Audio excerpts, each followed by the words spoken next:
Today, we will be doing the dilution lab. Make sure to always wear safety goggles, long pants, and closed-toe shoes. A meniscus is the curvature of a liquid when placed in a measuring tube.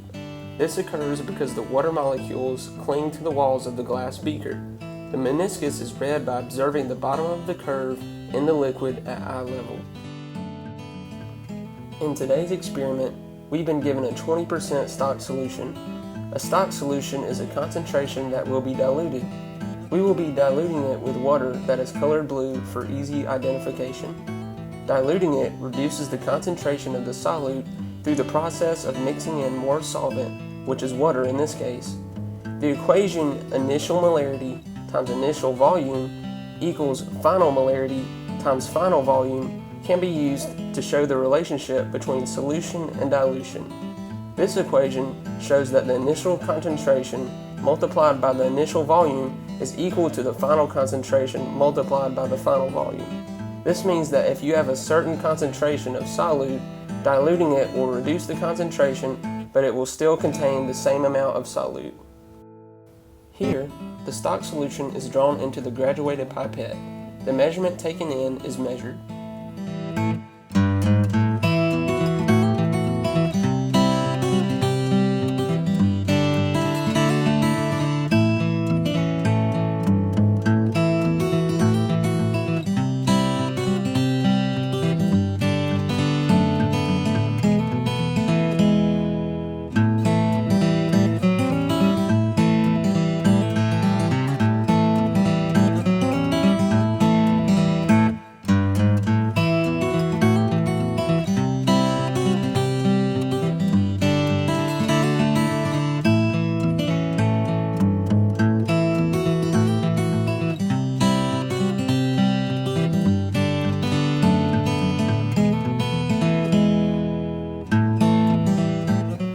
It is then released into the 25 milliliter volumetric flask. It is not emptied all the way though, and the measurement it is stopped at is subtracted from the original volume that was drawn in to figure out how much stock solution was added.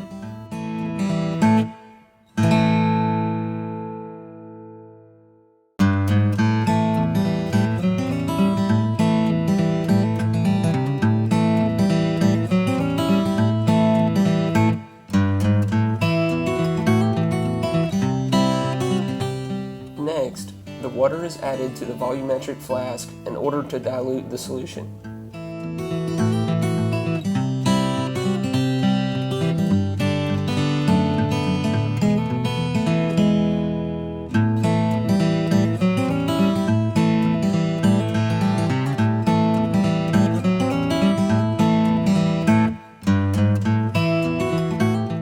Here, you can see the different ratios of solution to dilution that we used.